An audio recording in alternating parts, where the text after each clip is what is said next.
Во земјите од Западен Балкан годишно има над 1000 сообраќајни жртви и уште толку повредени. Патиштата не се секаде безбедни и потребна е заедничка стратегија за безбедност на патиштата.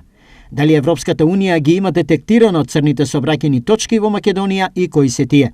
Целта на формирањето на оваа агенција за подобрување на безбедноста на патиштата е создавање на модели за координација на активностите за подобрување на безбедноста преку безбедна инфраструктура, квалитетни обуки на возачите, проценки кои се безбедни возила, кои можат да се вклучат во сообраќајот. Понатаму обуки на службите за реакции по сообраќајни несреќи и сет други мерки кои значително ќе ја зголемат безбедноста по патиштата. Голем дел од овие смртоносни сообраќајни несреќи се случуваат и во Македонија, поради што кај нас ќе се формира агенција за безбедност на патиштата.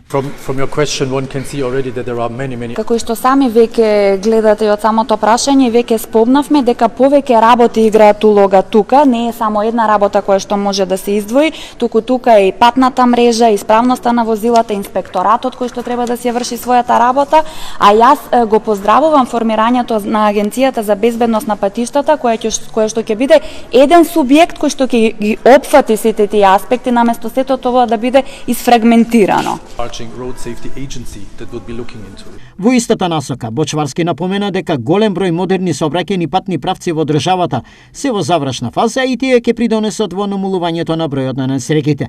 Овие заклучоци и согледувања беа дел од денешната средба на секретаријатот на транспортната заедница, чиј домакин беше Македонија, а на која присуствуваше и европскиот представник Худолин.